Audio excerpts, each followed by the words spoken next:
Muy buenas tardes a todos, bienvenidos a esta charla que nos convoca el día de hoy. Charla llamada Lo sustentable y lo saludable es una apuesta innovadora y transformadora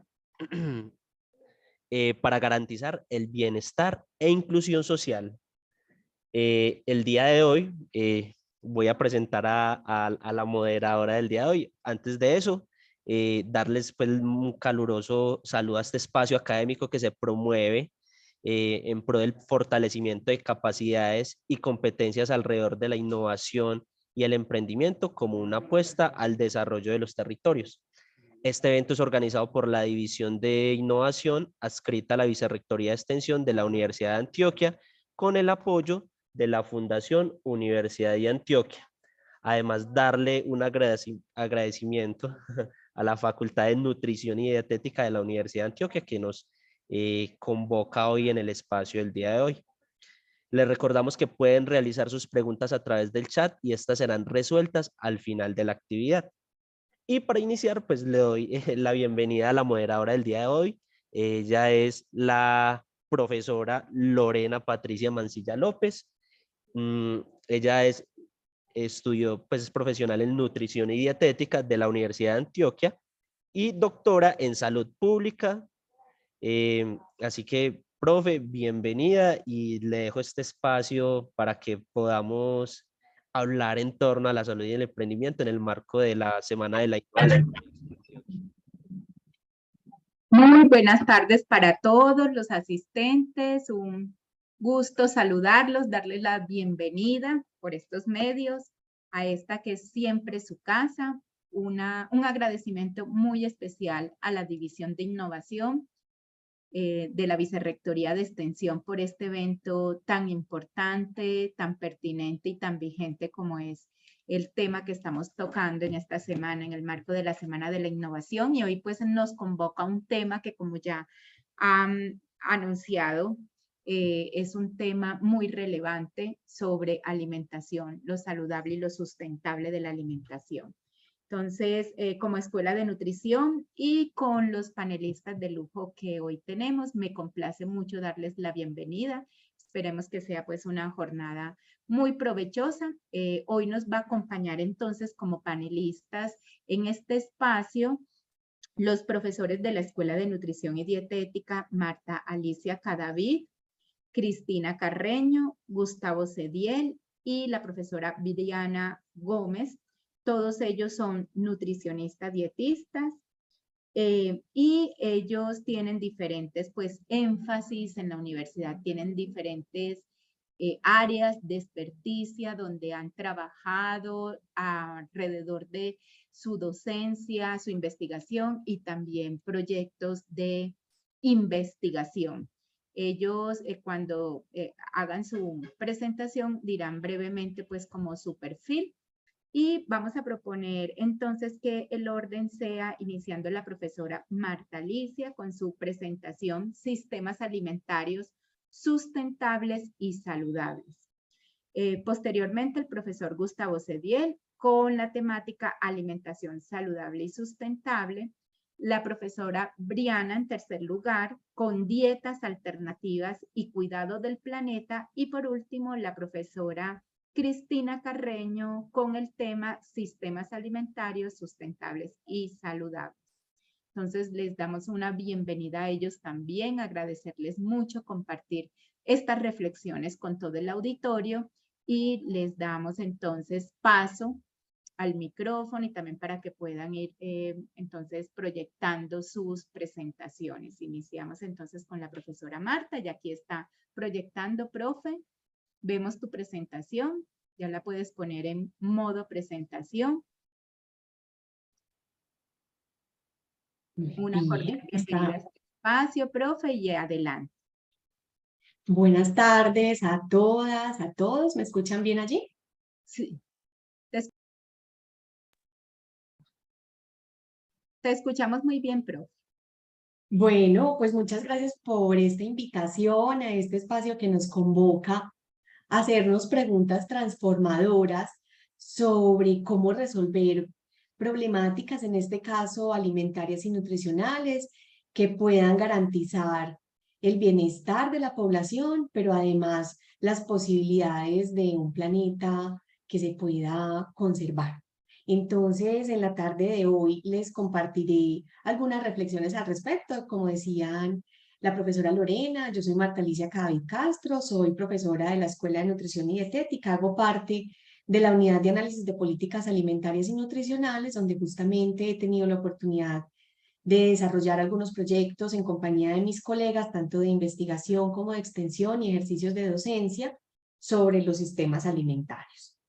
Entonces, hay una agenda que nos permite concurrir a diferentes actores, una agenda internacional establecida en los Objetivos de Desarrollo Sostenible, que son 17 en esta ocasión, y que muchos de ellos, para lograrse, tendrán que tener una intervención desde los sistemas alimentarios. Vamos a verlo de la siguiente manera.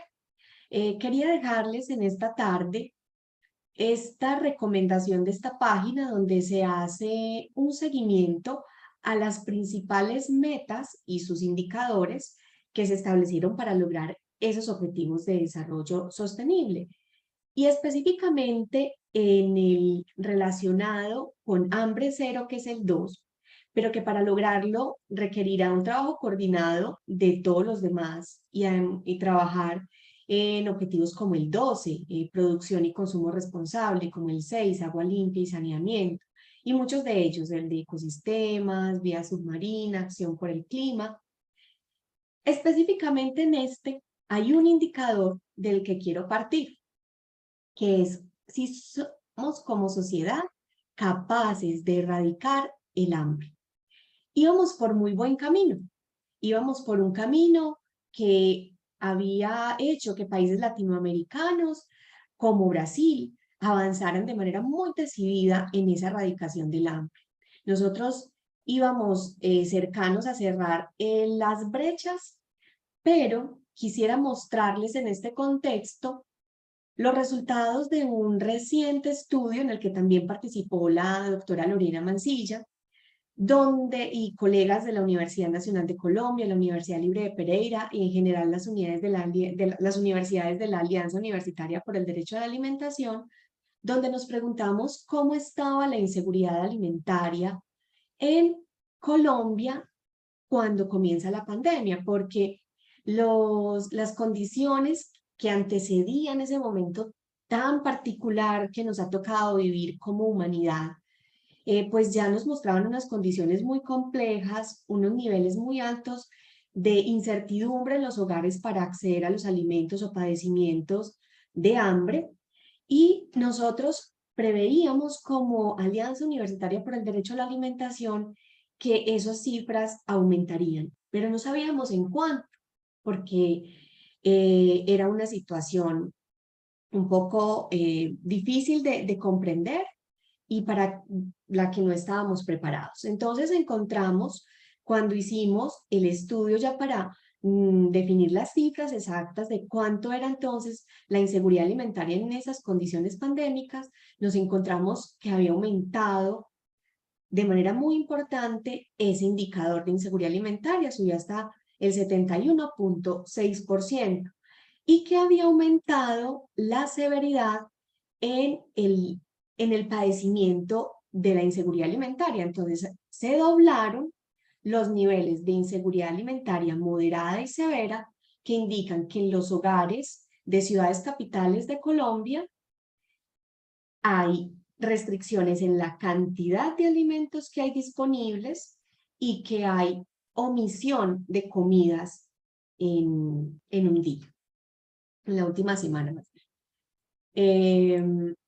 Esto también nos lleva a pensar en que son resultados de un sistema alimentario que venía funcionando mal y que la pandemia lo que nos hizo fue evidentes esas inequidades, esas asimetrías que tienen los sistemas alimentarios, que puso a muchas de las familias en estas condiciones, y recordarán como un símbolo muy doloroso del confinamiento, ventanas, puertas de muchos de los vecinos con banderas rojas que mostraban que allí faltaba comida en su casa.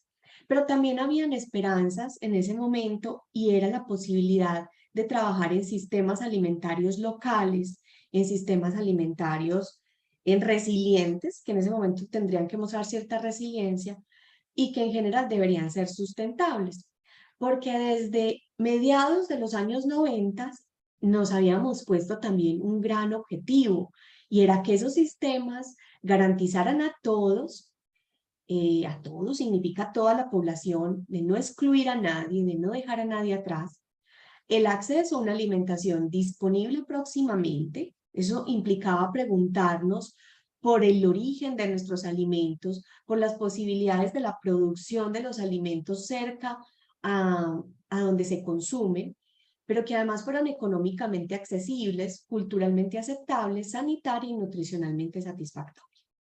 Que esa alimentación la garantizarán los sistemas alimentarios. Sin embargo, hemos configurado unos sistemas al interior de economías capitalistas. Por tanto, esos sistemas alimentarios reproducen algunos problemas que tienen también ese tipo de economías, que producen desigualdades de recursos y poder. Las relaciones son más de competencia que la posibilidad de basarse en la solidaridad, y son sistemas que han explotado de manera creciente los recursos naturales. De hecho, así lo ven, como un recurso más que se puede gastar, pero eso ha puesto en peligro las condiciones físicas de vida en la Tierra. Entonces, finalmente el sistema alimentario reproduce esas características y se configura como un sistema convencional, globalizado, industrializado, desconectado y degradador del medio ambiente. Hoy muchos de los gases de efecto invernadero los está ocasionando el sistema alimentario. Estos sistemas entonces que son intensivos, especializados, concentrados, globalizados, como ya los caracterizaba, y medicalizados, donde le atribuimos a los alimentos o los transformamos para darles atributos que consideraríamos podrían mejorar nuestra salud. Y los primeros cambios en esos sistemas se dieron en la agricultura, en la base del sistema. Y justamente también fue a través de la ciencia y la tecnología, de las innovaciones que consideramos muy importantes en la época, que esos sistemas se transformaron. La innovación de los años 60 y 70 en el sector agrario llevaron a la incorporación de paquetes tecnológicos de revolución verde que tienen una altísima dependencia del petróleo, del precio del dólar, también por las formas como se intercambian, donde se producen esos paquetes, la homogenización de los cultivos y las semillas, y cambió el panorama. De la agricultura, una forma de vida, pasamos a tener unos agronegocios y generar unos sistemas agroindustriales, donde pues quienes tienen mayor éxito son quienes pueden apropiar estas innovaciones, la tecnología que se estaba proponiendo para la época. Para eso, además, este tipo de tecnología se intercambia vía recursos monetarios. Por tanto, quienes tienen mayor poder y músculo financiero, pues para poder adquirir esos paquetes tienen mayor éxito. Eso nos condujo a tener entonces un modelo que algunos dirían de campo sin campesinos, y volver a todos empresarios del campo. Entonces aquí tendremos que pensar en nuestros discursos de innovación si lo que queremos es esto, si los discursos del emprendimiento nos están llevando a esto, con técnicas de producción de alimentos que denominamos modernas, pero que eran altamente contaminantes y respetuosas de los ciclos naturales y de la salud, y donde el tipo de modelo de agronegocio era ideal para los mercados internacionales, no para eso que dijimos en algún momento, serían sistemas alimentarios próximos. Aquí entonces hubo un aumento progresivo de la importación y los índices de dependencia alimentaria en casi toda Latinoamérica, muy especialmente en países como México, Colombia, Argentina, llegaron a niveles de dependencia críticos. Pero a pesar de esto, a pesar de esa hegemonía de ese modelo, hay un grupo muy especial de personas que denominamos campesinado, que han luchado ante ese modelo y que de hecho son los que producen los alimentos que consideramos sanos y lo han hecho sin poseer la tierra ni los recursos productivos y con altos niveles de dependencia porque intentan una adherencia a ese sistema que en algún momento denominamos era el mejor para producir, que decíamos generaba mayor productividad. Entonces muchos de ellos trataron de olvidaron, de hecho, algunas generaciones ya las formas de producción tradicionales y se adhirieron a los modelos convencionales.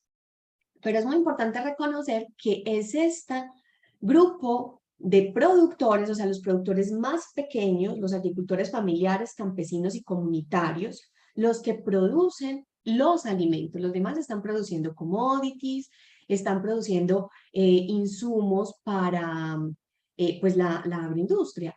Pero la comida, lo que debemos llevar a nuestra mesa para que no se perpetúen esos niveles de inseguridad alimentaria con los que comencé esta conversación, pues son estos pequeños agricultores. Entonces, hoy que nos convocan temas de innovación, ¿cómo logramos que las innovaciones sean para este grupo de población, pero que además sean apropiadas para ellos, que sean producidas o coproducidas con estas personas, porque además son de un nivel de innovación increíble? Cuando hablamos con productores pequeños, cómo han resuelto sus problemas para hacer el manejo del cultivo, la post cosecha, pero también para idear entonces nuevas formas de comercializar. Ahí hay una riqueza de ideas increíble.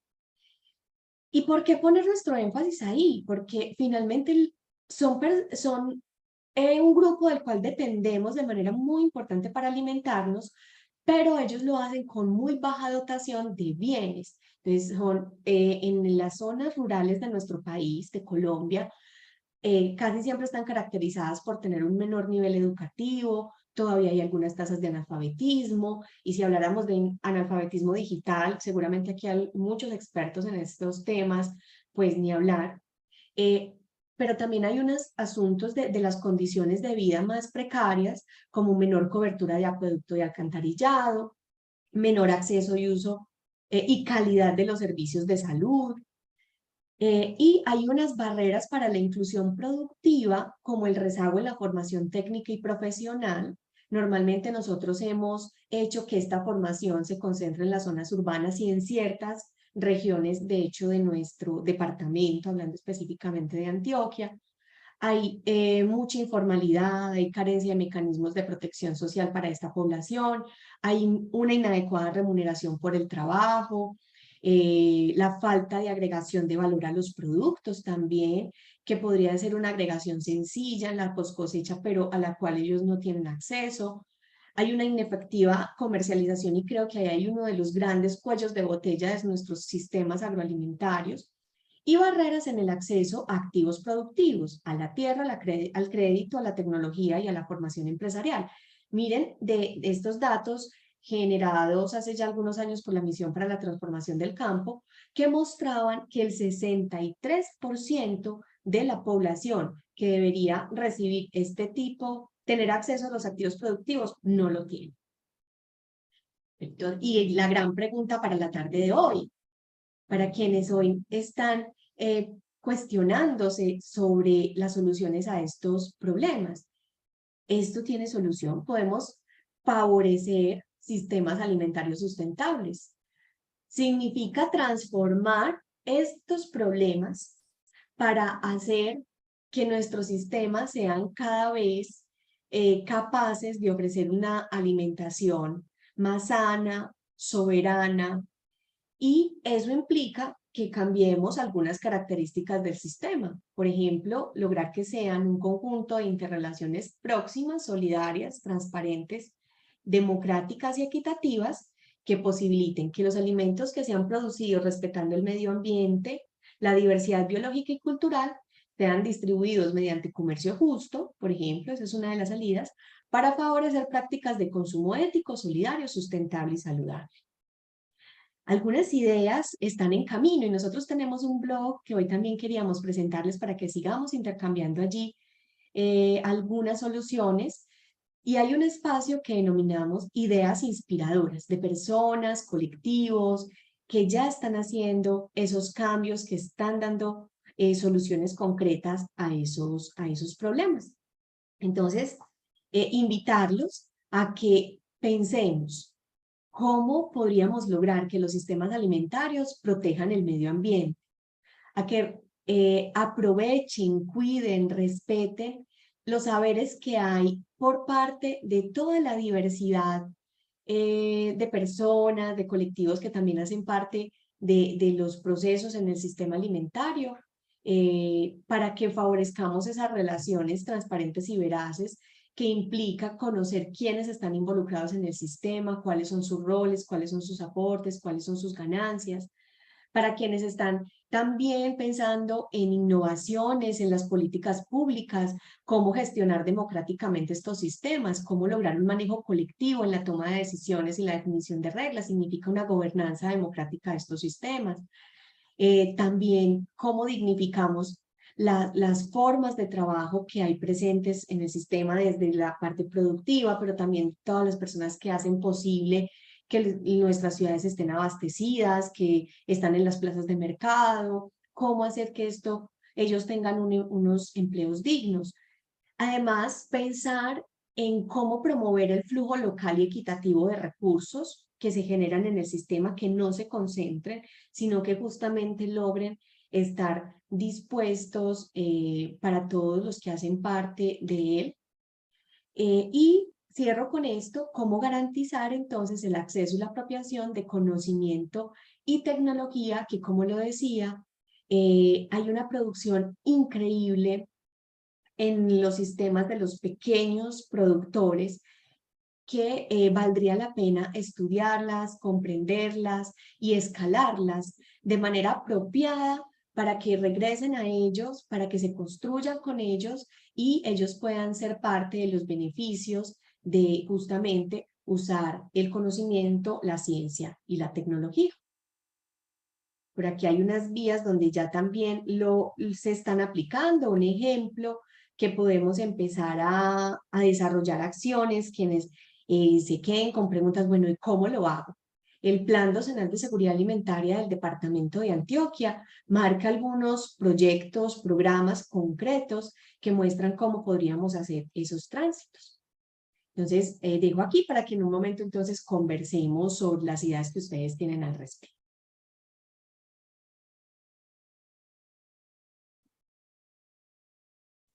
Muchas gracias, profe Marta Alicia, quien nos ha ilustrado sobre esta temática de los sistemas alimentarios y los objetivos del desarrollo sostenible. Damos paso entonces al profesor Gustavo Cediel con productos comestibles ultraprocesados y sus efectos en la diversidad alimentaria y planetaria. El profe es nutricionista con doctorado en nutrición y alimentos y también tiene un postdoctorado en epidemiología nutricional. Profe, el micrófono y la pantalla es suya para la intervención que nos va a compartir hoy. Muy buenas tardes a todos. ¿Me escuchan? Sí, la puedes poner en modo presentación. Gracias. Ok. Y te escuchamos muy bien, sí. Muchas gracias. Bueno, muchas gracias por la invitación a este evento y para hablar de este importante tema. Bueno, ya hicieron mi presentación. Ahí está. Yo quiero hablarles el día de hoy. Voy a apagar la cámara por temas de conexión. Listo. Voy a hablar sobre los productos comestibles ultraprocesados, cómo afecta la diversidad alimentaria y también el planeta en términos medioambientales. Para empezar, quiero declarar que no tengo conflictos de interés para presentar este tema, es decir, no soy financiado por empresas de ultraprocesados y mi interés primario es trabajar por la salud alimentaria que une la salud humana y planetaria. Y también quiero decir que parte de los resultados que estoy presentando son, digamos, parte de un proyecto que es financiado por la Vicerrectoría de Investigación de la Universidad. Bueno, En tono de lo que estaba hablando la profe Marta, que es excelente introducción, yo quiero hablar de dos sistemas alimentarios que están en disputa. Por supuesto, son extremos de lo que puede estar pasando en términos de sistemas alimentarios, pero creo que puede ejemplificar muy bien cuando hablamos de la problemática estructural del consumo de productos comestibles ultraprocesados. Pero para iniciar, quiero hablar de esta definición de sustentabilidad, que nos dice que la sustentabilidad es la capacidad de continuar cierto comportamiento indefinidamente sin dañar el entorno social y físico. Nótense que no se habla solamente de lo físico y medioambiental, sino también de lo social. Y la FAO incluso nos dice que una alimentación sustentable debe derivarse de sistemas alimentarios que no generen pobreza, de nuevo lo social, inequidad y que no destruyan los recursos naturales y la biodiversidad. O sea, es una mirada un poco más amplia la que quiero traer en colación. Con esa mirada, entonces, nosotros podríamos decir que actualmente existen dos sistemas alimentarios en disputa. El sistema tradicional o ancestral, podríamos llamarlo así, pero hay múltiples formas de llamarlo, pero es ese sistema en el cual nosotros hemos coevolucionado por miles de años, que nos dan, ese sistema que nos da alimentación real, o sea, alimentos naturales de forma diversa, un sistema que es amigable con el medio ambiente o ha sido amigable en la producción con el medio ambiente, ha sido justo en las formas de comercialización y que nos genera alimentos naturales, esos alimentos de nuevo naturales con los cuales nosotros hemos coevolucionado, nosotros no los producimos, coevolucionamos con ellos en la naturaleza y a través de ellos generamos algo que nos da identidad, que es el universo culinario que representa cada territorio. Esta forma de alimentación es saludable, solidaria y sustentable. Afortunadamente todavía en Colombia existe. Pero hay una amenaza y si estamos hablando de sustentabilidad y si estamos hablando de innovación, esa amenaza hay que ponerla sobre la mesa y es el llamado sistema alimentario corporativo. La profe Marta lo llamaba sistema moderno también. Ese sistema corporativo ha traído o está trayendo grandes problemas. Uno, hablando de alimentación, es que está homogenizando la alimentación, la está industrializando. Y ese sistema en su forma de producción generalmente no son amigables con el medio ambiente. Generalmente, hablando de lo social, las formas de comercialización no son justas, se dan a través de monopolios y oligopolios. Y generalmente también producen productos, valga la redundancia, insalubres e insustentables, los llamados productos comestibles ultraprocesados, que además están afectando nuestra cultura. Todo el universo culinario se está afectando. El gran problema con este sistema corporativo, que hay, por supuesto de por sí es un problema, y es el que quiero dibujar por hoy, es que no solo los productos comestibles ultraprocesados son insalubres y sustentables, sino que están generando un desplazamiento de este sistema tradicional y ancestral. Es decir, el hambre, esa que está hablando la profesora Marta, está siendo solucionada con productos insalubres y eso está generando las llamadas múltiples formas de malnutrición.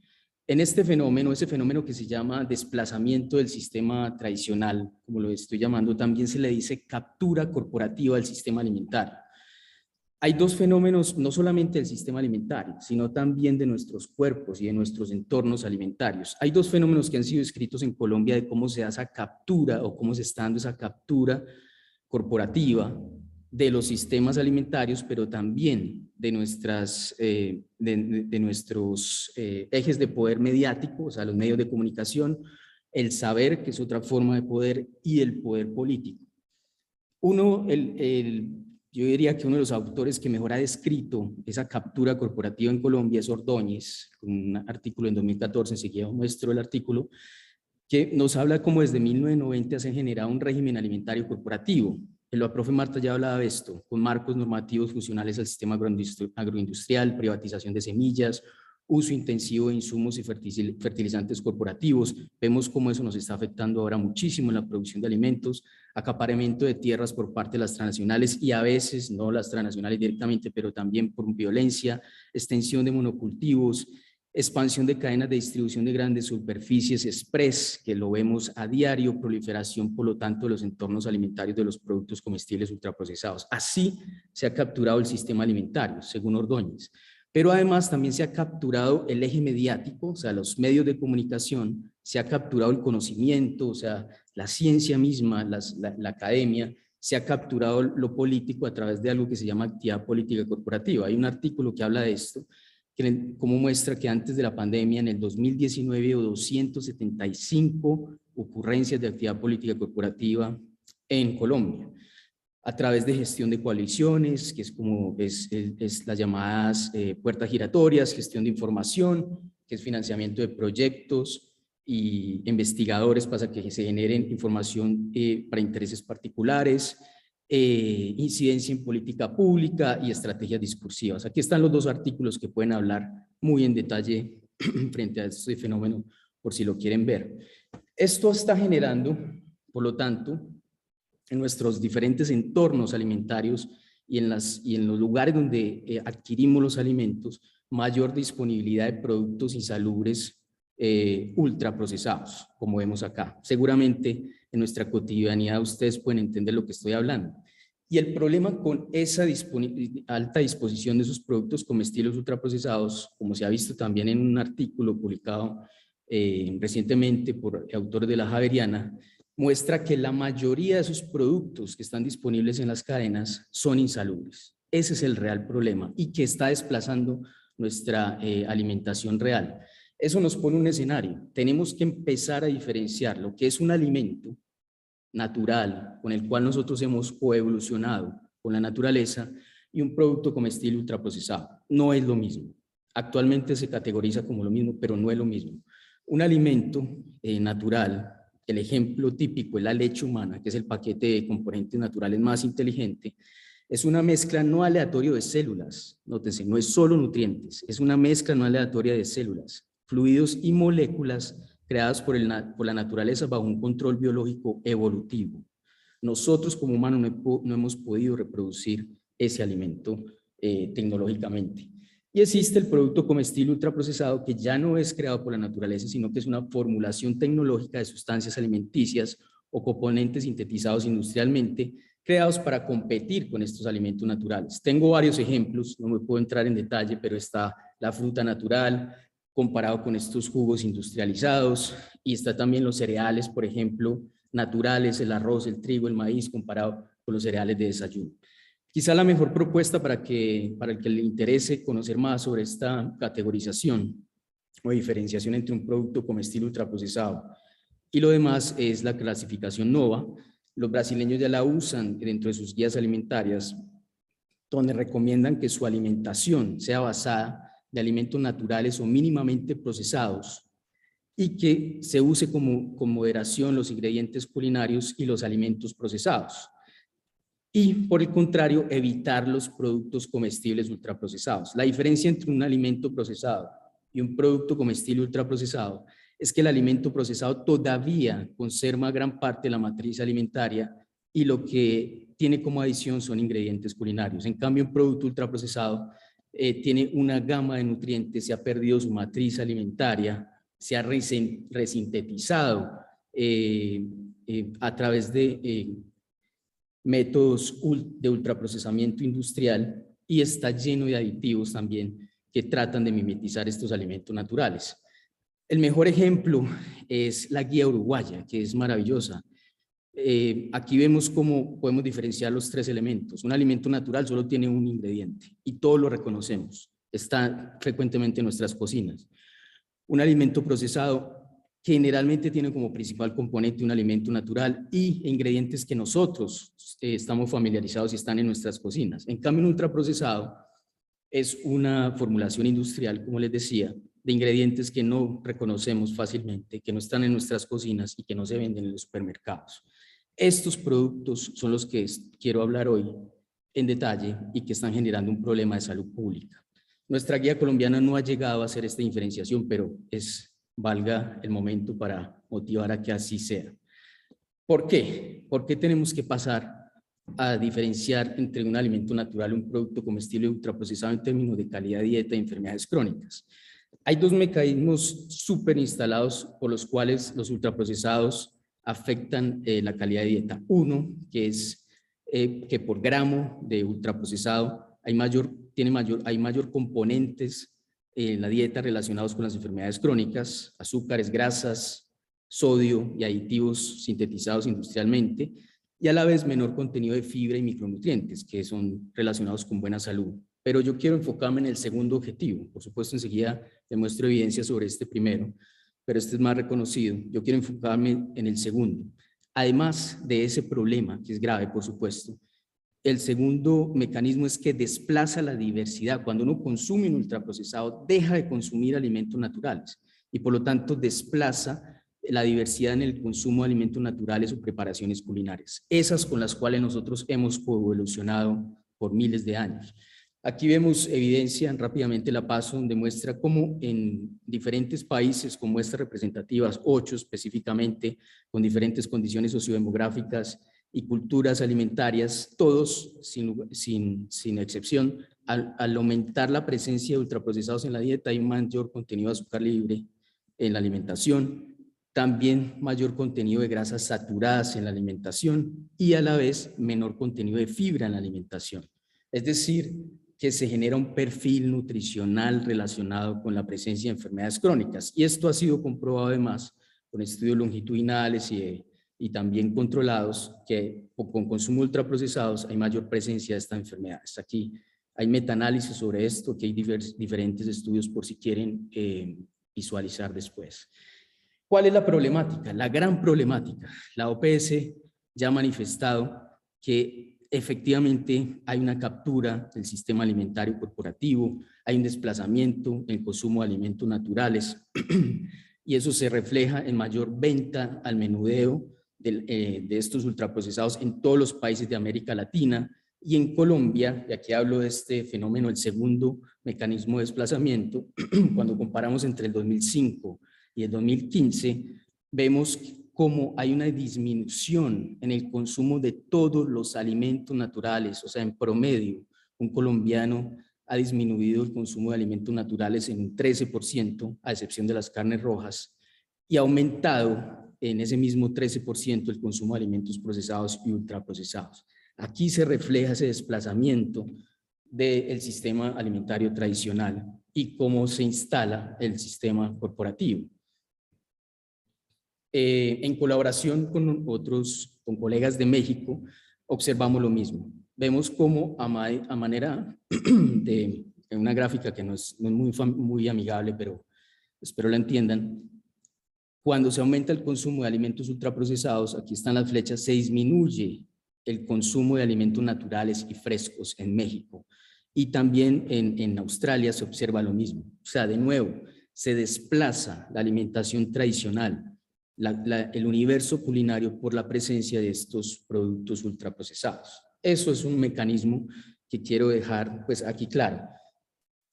Hay una problemática en el sistema alimentario en el cual se está instalando un sistema alimentario corporativo que desplaza nuestra alimentación tradicional, que afecta, que nos está afectando en la presencia de enfermedades crónicas, pero además estamos dejando de lado el consumir los alimentos que más necesitamos. El otro gran problema es que el tema de la ambiental. Por supuesto, los ultraprocesados tienen varios mecanismos para afectar el medio ambiente, pero quizá el más reconocido es la presencia del plástico, que es un problema grave.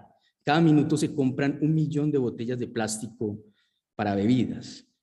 De todos esos plásticos que hemos producido como humanos, el 80% todavía permanece en el ambiente, no se ha degradado. De continuar con esa tendencia, para el 2050 podría haber más plástico en el océano que peces. Ahora, ¿cuál es el tema con el ultraprocesado? Según esta entidad que es Conservación del Océano, en el 2020, basada en una recolección de 20.8 millones de toneladas de basura en las playas en muchos países, las envolturas de dulces y de bolsas de papas fritas se han convertido en el tipo de basura más común en ese entorno. En ese entorno, disculpen.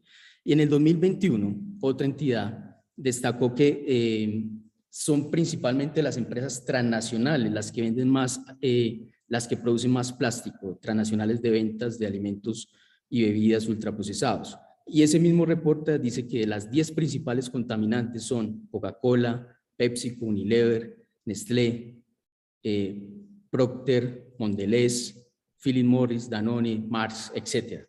Transnacionales que están en nuestro país, transnacionales que producen plástico, transnacionales que están contaminando nuestro océano.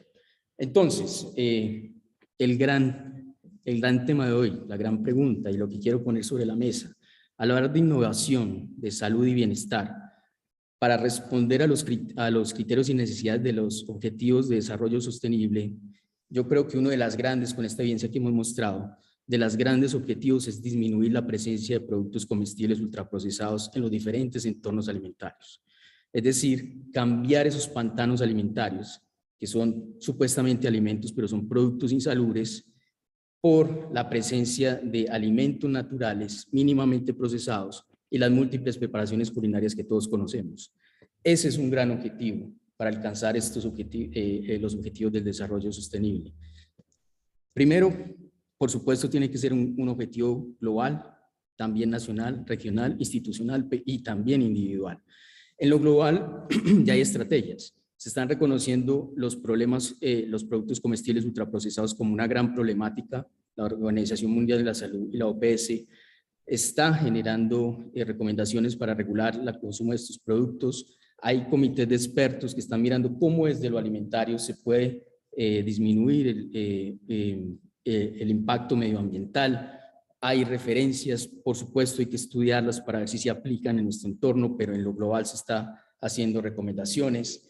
En lo nacional ya hay políticas públicas para reducir el consumo de productos ultraprocesados, como es el etiquetado frontal de advertencia que va en camino, y también el generar impuestos para estos productos. Esto seguramente tendrá buenos efectos. Socialmente hemos reconocido la importancia de los alimentos naturales. Recordemos la revuelta que hubo hace unos años por imponer un impuesto a los alimentos naturales, lo que generó. En cambio, actualmente la propuesta de impuestos a productos comestibles ultraprocesados ha sido relativamente aprobada por la mayoría de la población. Los pueblos rompen el cerco. Este es un libro de Raúl Civechi que describe esta situación.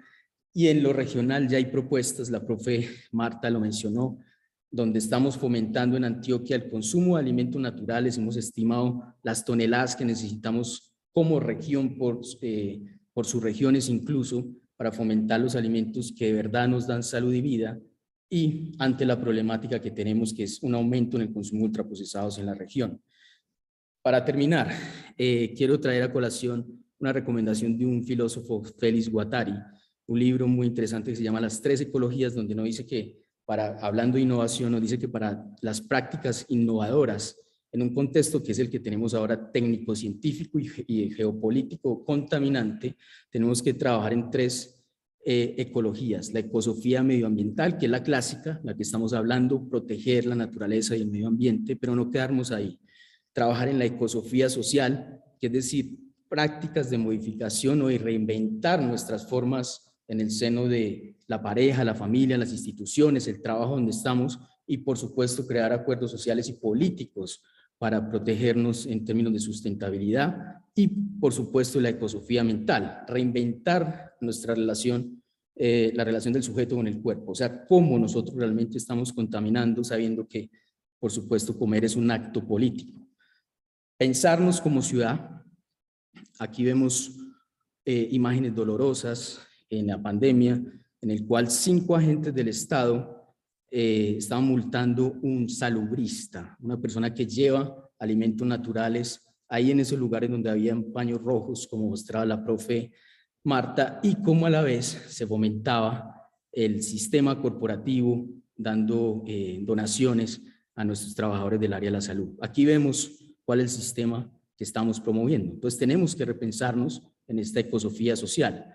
Y por supuesto nuestra casa también, en nuestra sede, mirar qué tipo de alimentación es la que estamos fomentando. Bueno, ahí termino para el diálogo que tenemos. El correo por si alguna pregunta adicional o comentario. Gracias.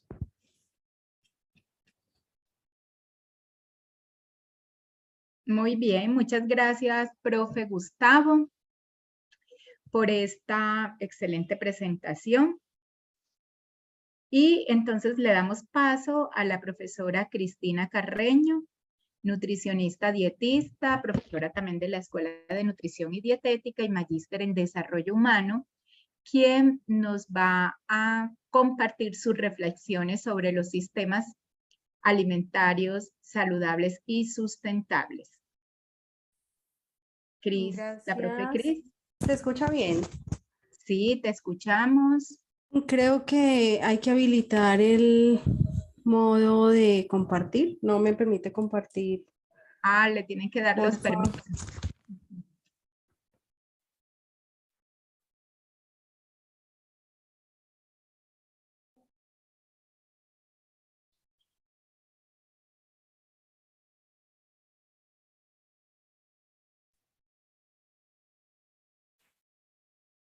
No, no me deja compartir todavía. Voy a... Profe, discúlpame, yo me comunico aquí con Jerry para que te colabore, ¿ok? Puede ser que voy de todas maneras a ir enviando la presentación a la profe Lorena por si hay como inconvenientes que ella me la pueda proyectar, ¿vale?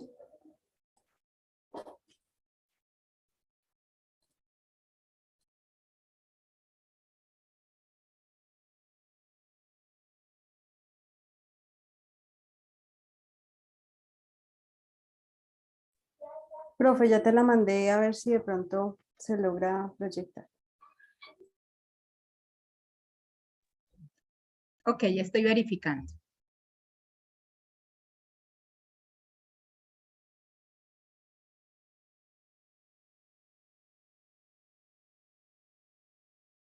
Sí, ya la recibí. Voy a ver si...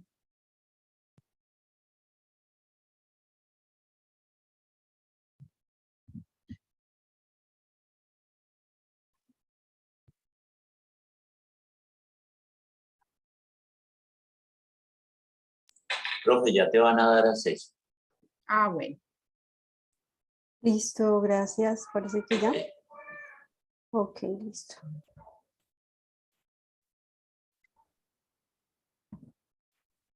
Bueno, entonces vamos a compartir. ¿Me avisan porfa si lo están observando? Sí, la vemos. Bueno, Y un te saludo. escuchamos bien. Listo, gracias. Un saludo para todos los asistentes. Bueno, ya la profe también hizo mi presentación.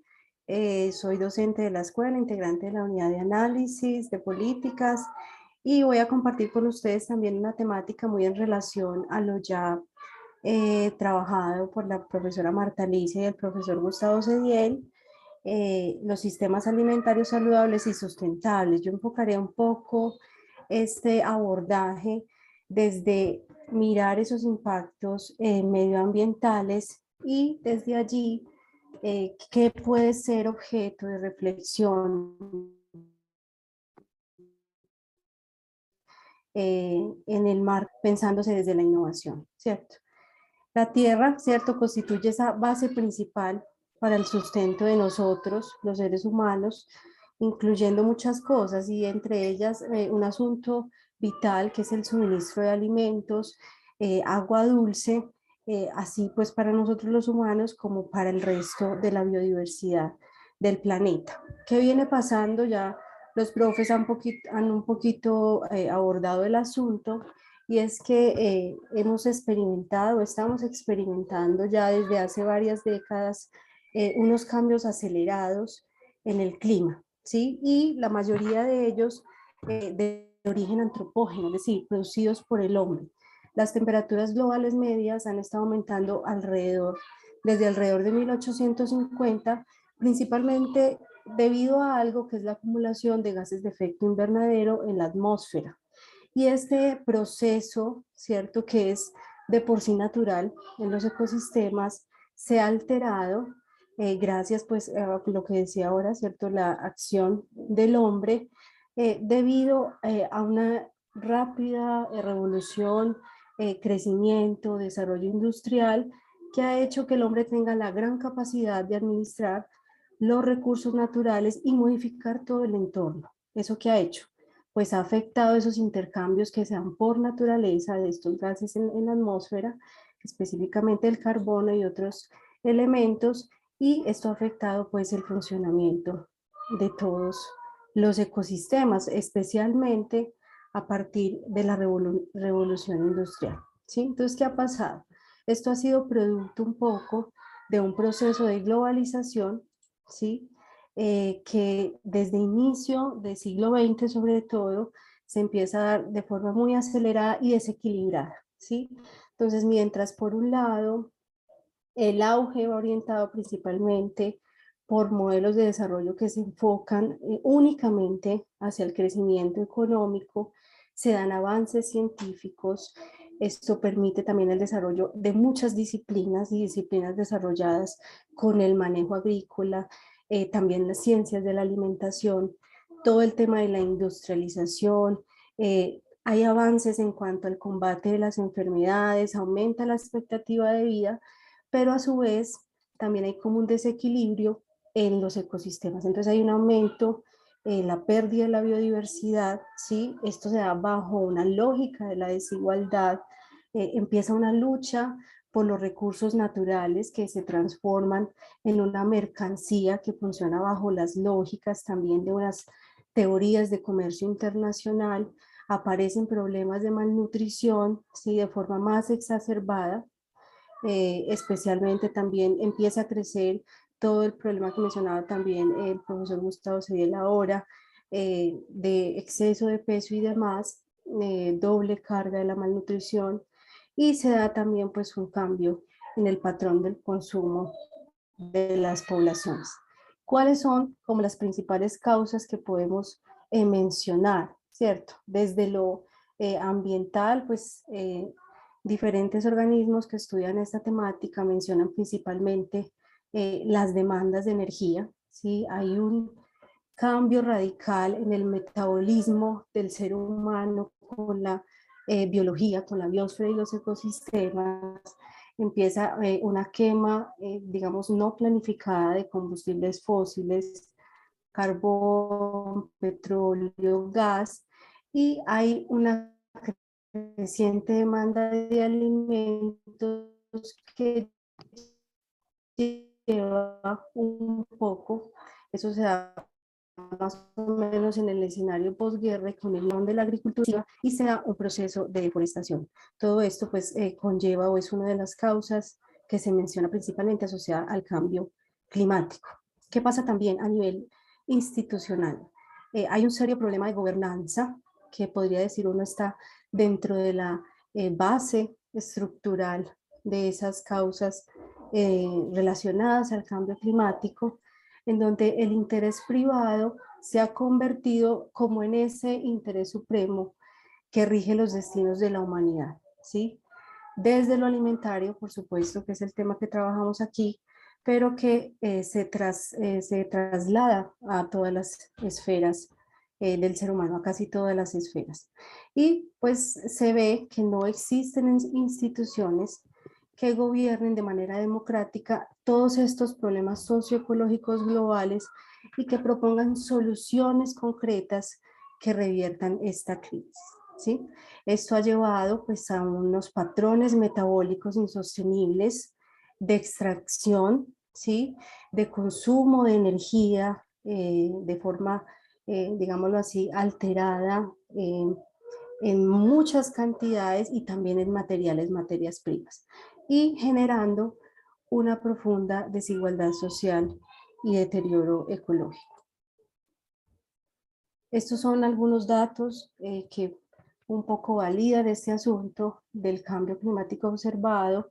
Este es uno de los últimos informes que muestra el panel internacional sobre el cambio climático y nos habla de cómo efectivamente los cambios de la temperatura se han venido dando pues desde hace muchos años, ¿sí? Pero con, digamos, mayores incrementos, especialmente a partir de la revolución industrial. A su vez también pues vemos cómo las emisiones de los gases de efecto invernadero vienen creciendo también, y se estima que el 23% del total de esas emisiones antropógenas proviene especialmente de la actividad de la agricultura, ¿sí? La silvicultura y otros usos de la tierra. A nivel mundial, ¿cierto? Desde 1961, el suministro de alimentos per cápita ha venido aumentando más del 30%.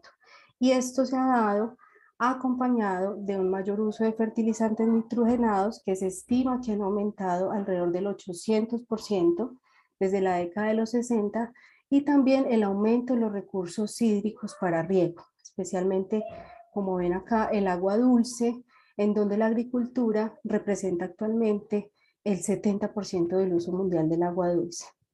De forma simultánea, pues estos sistemas se han venido desarrollando con algunos, digamos, problemas, ¿sí? Hoy sabemos también que entre el 25% y el 30% del total de alimentos que se producen en el mundo se pierde o se desperdicia, ¿sí?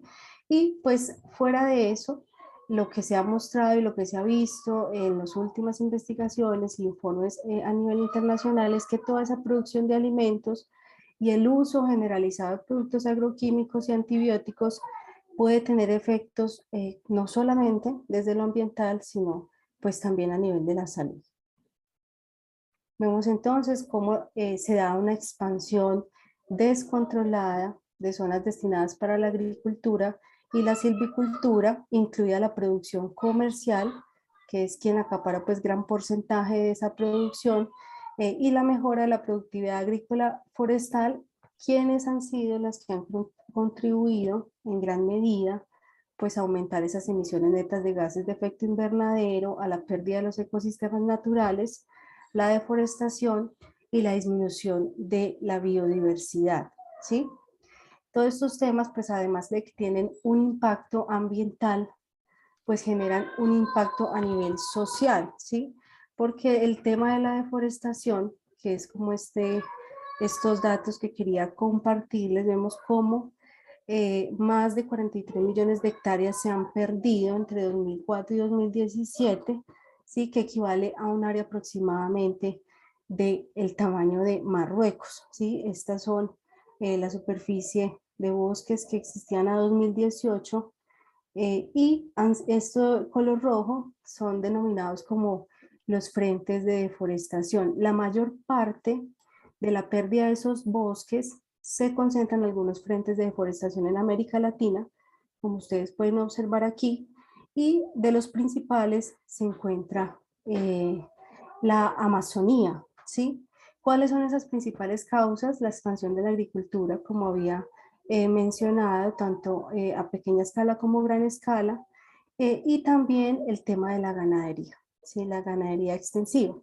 Esto pues tiene el impacto ambiental, pero también, como decía, a nivel social, porque implica el desplazamiento de muchas comunidades originarias de esos territorios que por estos procesos pues tienen que, digamos, migrar, ¿sí? Esto está asociado también a los fenómenos migratorios. En Colombia tenemos unos datos de deforestación que nos muestra uno de los informes que tiene el Ministerio de Ambiente, y nos habla cómo nosotros como país, pues somos el tercer país de Sudamérica con el mayor área de bosques naturales, y dada la, digamos, la conformación de todos estos ecosistemas, somos catalogados como el segundo país en el mundo con mayor biodiversidad, ¿sí? Hay, aproximadamente hacia el 2016 se contabilizaba el 52% del territorio nacional de bosques, ¿sí? Mayormente pues en la Amazonía, y vemos cómo es en esos territorios en donde está, digamos, un buen porcentaje de comunidades, digamos, aborígenes, el 46.1%, están resguardos indígenas, el 7.3% en territorios colectivos de comunidades negras o afrocolombianas, y el 1.9% de los bosques se encuentra bajo zonas de reserva campesina. Vemos acá, estos son unos datos un poco más recientes que nos muestran cómo ha sido o cómo encontramos de forma más actual la deforestación en Colombia. Son una base de datos que tiene la Universidad de Maryland a nivel global. Del 2021, las áreas en rojo representan aquellas zonas del territorio que están enfrentando en mayor medida este fenómeno, ¿sí? Asociado también pues asuntos que ya he mencionado, la expansión de la frontera agropecuaria, la extracción ilícita de minerales, que también pues es un problema en nuestro país, expansión de la infraestructura, ¿sí? Empresarial, y el tema de incendios forestales, pues que también está muy asociado a todo lo que tiene que ver con el cambio climático. Y la mayor parte de la deforestación pues se da en la región amazónica. Por su parte, cuando mencionaba también ahora el problema de la pérdida y desperdicio de alimentos, esos datos nos los proporciona el Departamento Nacional de Planeación. Vemos que la oferta nacional disponible de alimentos de 28.5 millones de toneladas se pierden y desperdician un total de 9.76 millones de toneladas. Eso equivale al 34% del total, donde el 22% se pierde, ¿sí? Y el 12% se desperdicia. Especialmente aquí en esta gráfica vemos cómo se distribuye tanto esa pérdida y desperdicio por las diferentes componentes del sistema alimentario, y se da en mayor medida en la etapa de producción y la etapa de post cosecha y distribución. Entonces, aquí también vemos una serie de fallas que está teniendo la forma en cómo funcionan los sistemas alimentarios actuales o hegemónicos, como también lo han mencionado los otros ponentes. ¿Qué ha pasado con la pandemia? Pues ha dejado a la vista también la fragilidad y la debilidad sistémica que tienen todos estos sistemas alimentarios, que ya, digamos, enfrentaban esas amenazas previo a la pandemia, pero que se han agravado y se han hecho más visibles a raíz de todo este fenómeno mundial, y definitivamente están pues llamando a la acción por el asunto del cambio climático, sí, que es un hecho pues mundial que requiere una acción, digámoslo así, contundente y concreta. El llamado es entonces a que los sistemas alimentarios deben, digamos, transicionar, cambiar, transformarse para ofrecer una alimentación saludable y sustentable, ¿sí?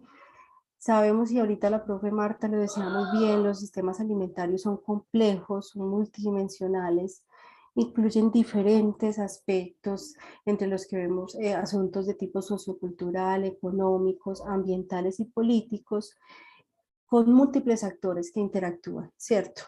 Y en esa misma complejidad, pues también se requieren pensar las soluciones innovadoras que pueden ayudar a hacer esos cambios y esas metamorfosis. Lo que estamos viendo ahora es que los agrosistemas dominantes son básicamente ecosistemas artificializados, ¿sí? Y pues en esto hace referencia también un poco a lo que hablaba el profesor Gustavo, ¿sí? Que ofrecen alimentación artificial, ¿sí? Y todo esto está entrando y cambiando el metabolismo de entre la sociedad y la naturaleza. ¿Cuál es el llamado entonces?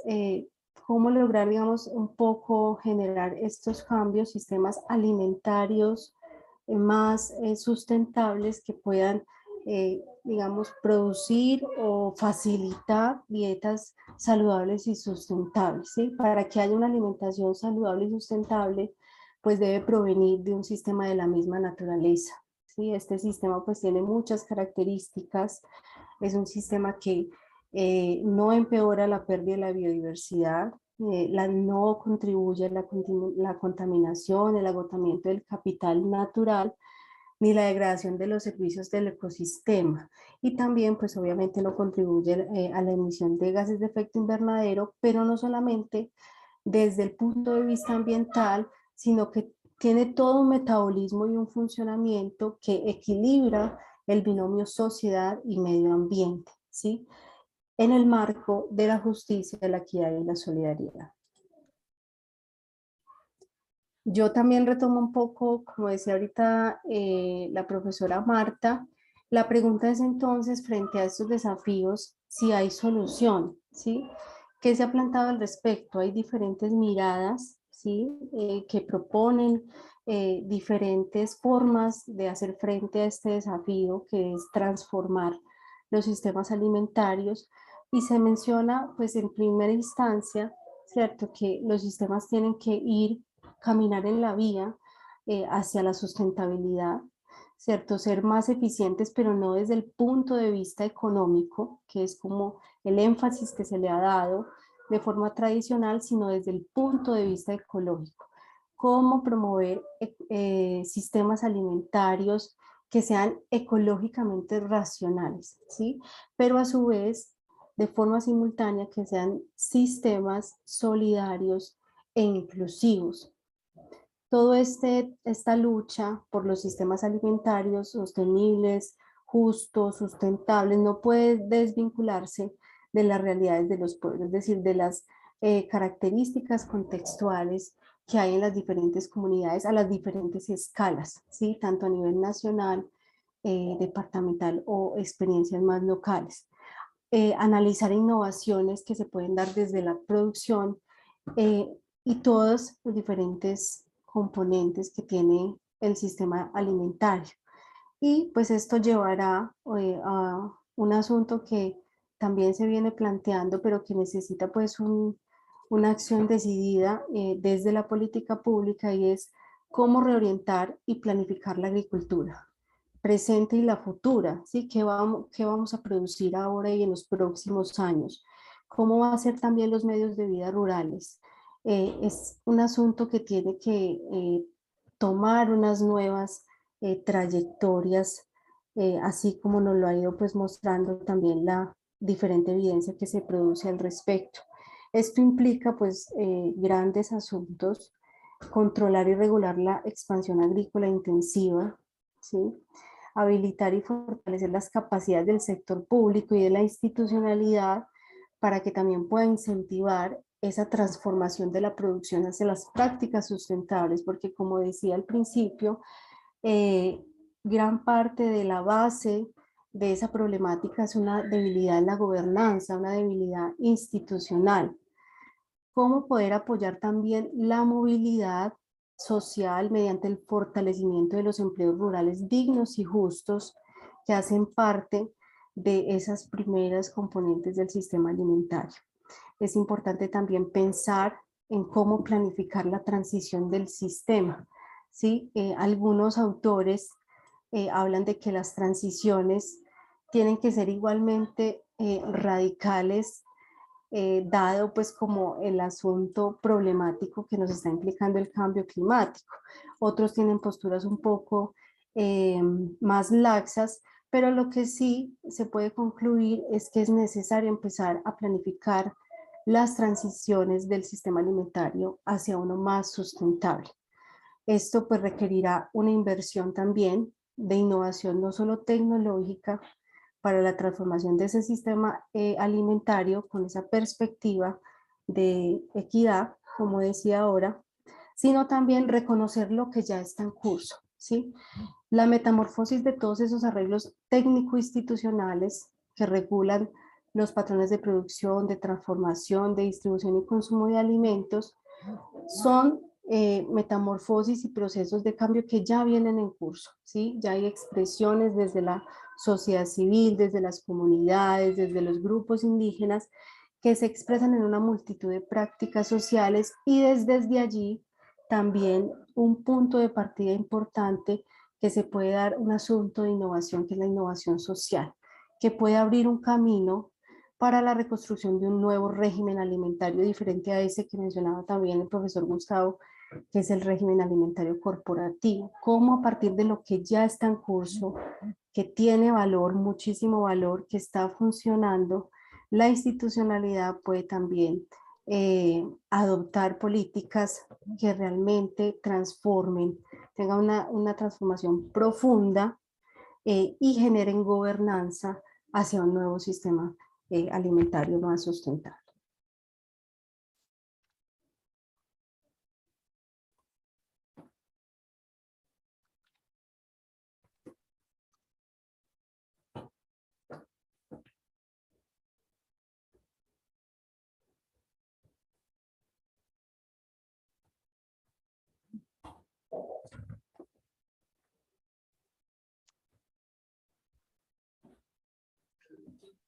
Muchas gracias, profesora Cris, por su intervención. Creo que ya podemos recoger unos elementos muy importantes para ahorita la discusión.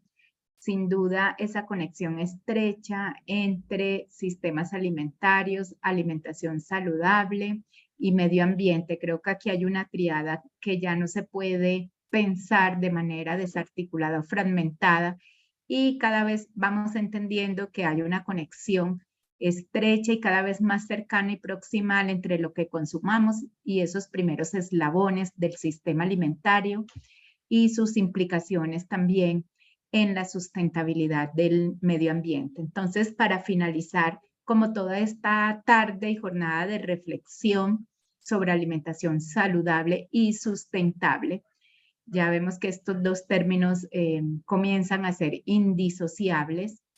En adelante tenemos a la profesora Briana con, dijéramos ya una alternativa, y por eso ha denominado su intervención Retos de la alimentación basada en plantas.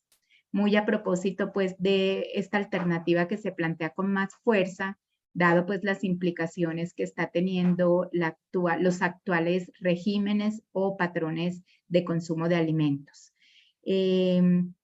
La profesora Briana es nutricionista dietista, magíster en ciencias y tecnología de alimentos, magíster en ciencias y también magíster en ciencias de la alimentación y la nutrición humana. Profe Briana, adelante. Buenas tardes para todos, ¿me escuchan bien? Sí, profe, muy bien. Bueno, voy a empezar a compartir por acá pantalla.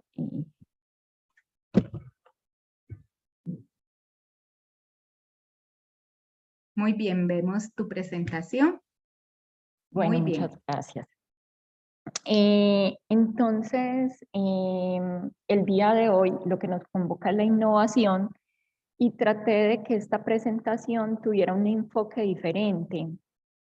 Entonces, definitivamente no voy a dar un preámbulo como contextual del tema, sino que más bien voy a basar esta presentación en lo que he identificado ahora como experiencia en relación a la alimentación basada en plantas. Entonces van a ver que es a partir como más desde el proceso que hemos vivido nosotros desde la escuela, pues en relación a esta temática, como qué es lo que evidenciamos que son vacíos y que se puede pensar luego en, digamos, en proyectos innovadores o en estrategias innovadoras. Entonces me aparto un poco de lo que los compañeros pues han presentado, que tiene un sustento como muy arduo y como dije, es más como desde la experiencia.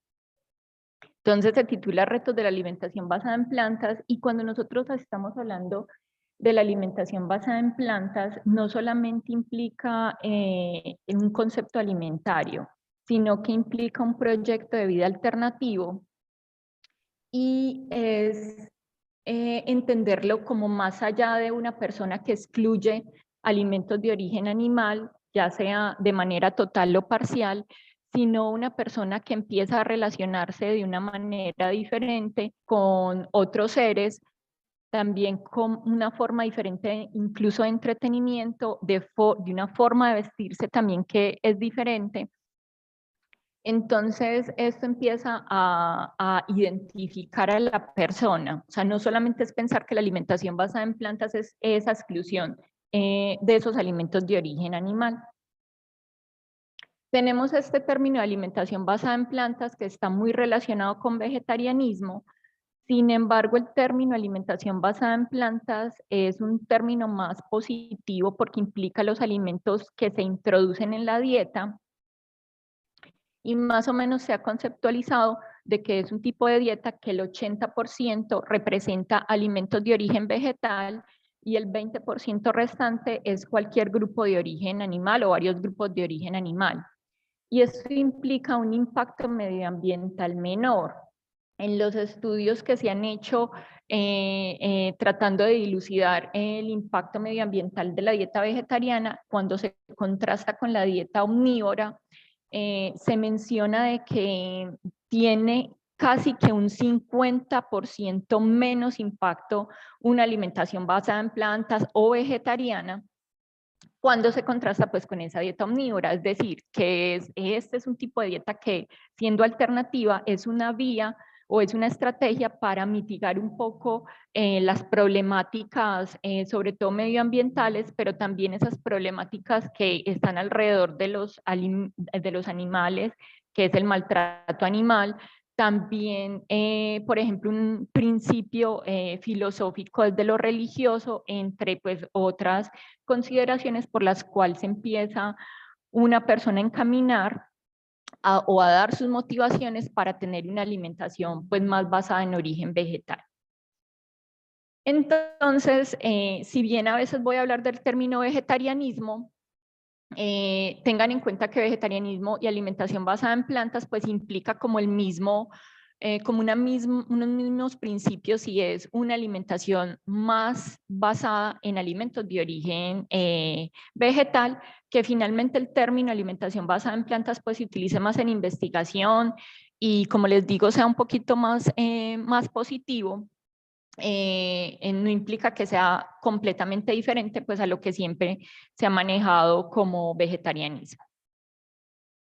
Entonces, básicamente en este tema de la alimentación basada en plantas hay muchos retos. O sea, a medida que nosotros desde la Escuela de Nutrición hemos investigado esta temática, lo poco que hemos hecho, porque en realidad hay mucho por hacer, nos damos cuenta cada vez más vacíos que hay en relación a esta población, pues a estas personas que eligen este tipo de alimentación o esta identidad. En parte porque es una población que va en crecimiento. Entonces, cada vez más encontramos personas que dicen, ay, yo tengo una dieta vegetariana o tengo una alimentación basada en plantas, ve, estoy tratando de dejar alimentos de origen animal. Entonces, cada vez encontramos pues personas que están más relacionadas con este tipo de dieta. Se menciona que, por ejemplo, en poblaciones como Estados Unidos, Europa, casi que se ha duplicado la población autodenominada vegetariana. Y esa autodenominación no solamente implica el tema alimentario, como ahorita les comentaba, sino también otros comportamientos pues, que en su entorno lo empiezan a cambiar. Aquí vemos pues en la diapositiva algunos retos. Hay unos retos a nivel gastronómico, en cualquier nivel. De esto pues voy a decir algunos apartados posteriormente. También hay unos retos en atención nutricional, en educación, en alimentación y nutrición, en productos en el mercado, tanto alimentarios como no alimentarios. Yo me voy a centrar más en los alimentarios, pues obviamente porque pues, estando aquí en la Escuela de Nutrición, pues nos enfocamos más en eso, pero hay unos retos bien importantes en el tema de esos productos no alimentarios.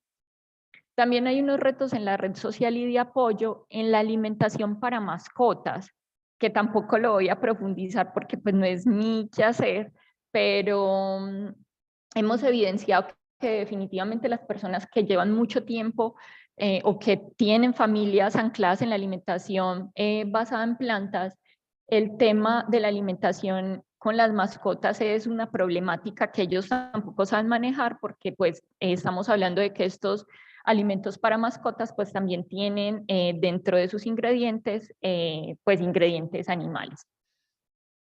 Y otro de los retos importantes es investigación en población más local o población latina, porque la mayoría de investigaciones se realizan en países desarrollados. Por ejemplo, tenemos pues digamos dos grandes cohortes que hace mucho tiempo se están evaluando, que es la población de adventistas, que es en Estados Unidos, y población de Oxford.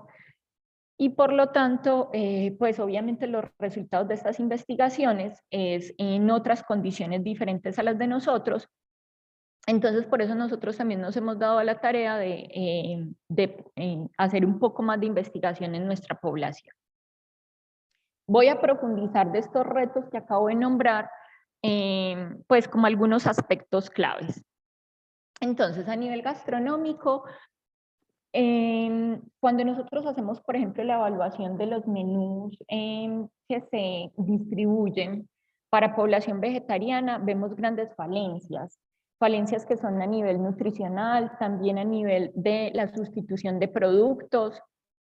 Y en la sustitución de productos está el tema sensorial, porque todavía falta trabajar más en ese aspecto de que realmente sean productos agradables tanto para población, por ejemplo, que tenga una alimentación basada en plantas, como para población omnívora, porque de pronto algunos restaurantes que son vegetarianos o que tienen este enfoque se centran en este tipo de población, desconociendo de que gran parte de los que llegan al restaurante pues, o a los servicios de alimentación también es población omnívora. Entonces tiene que ser productos que sean viables para cualquier tipo de consumo.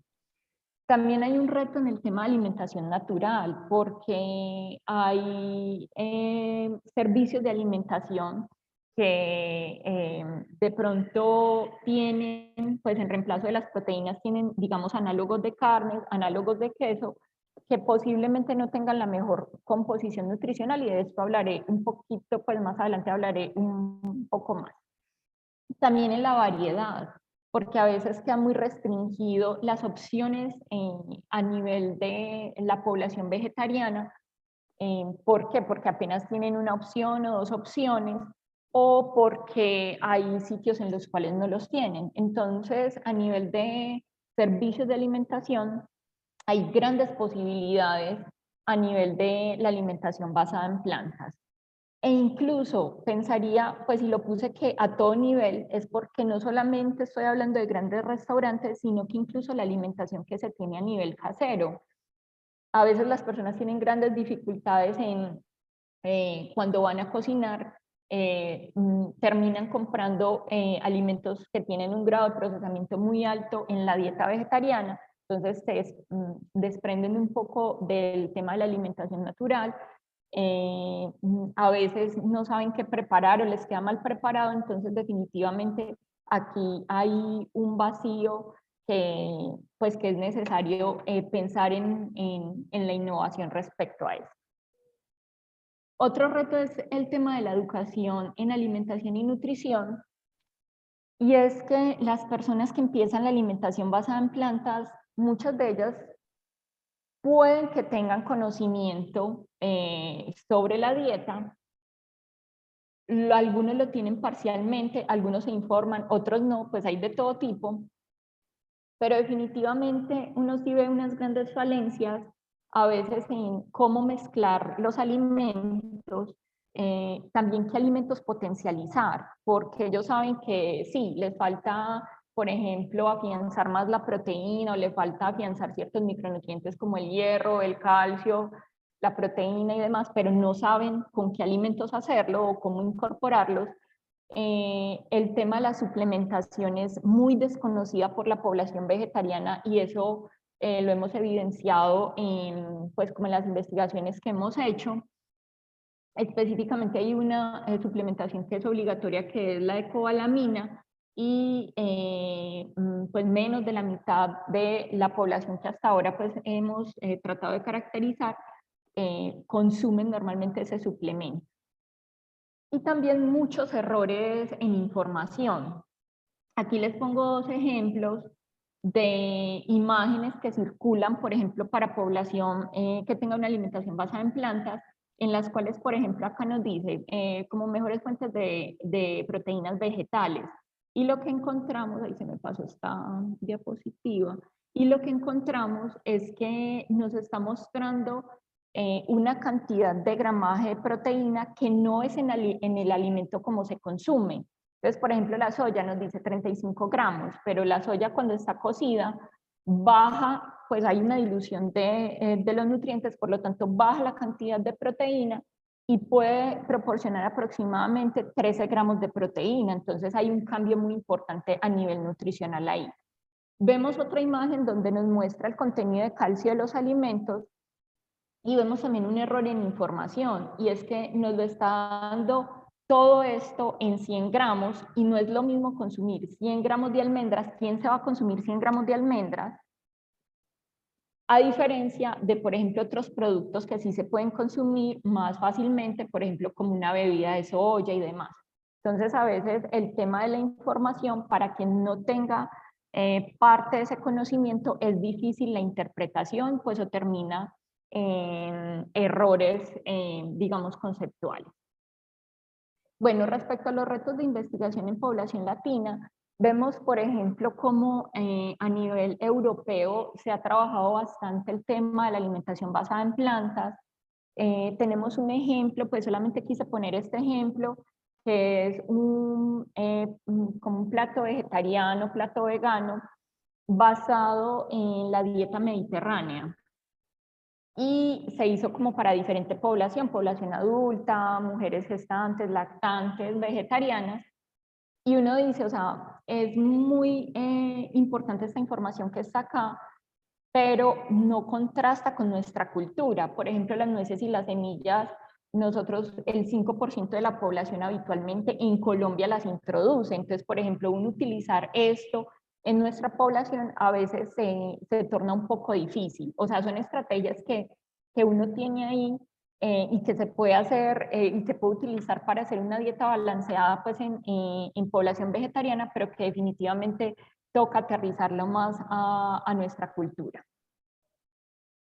Retos en atención nutricional.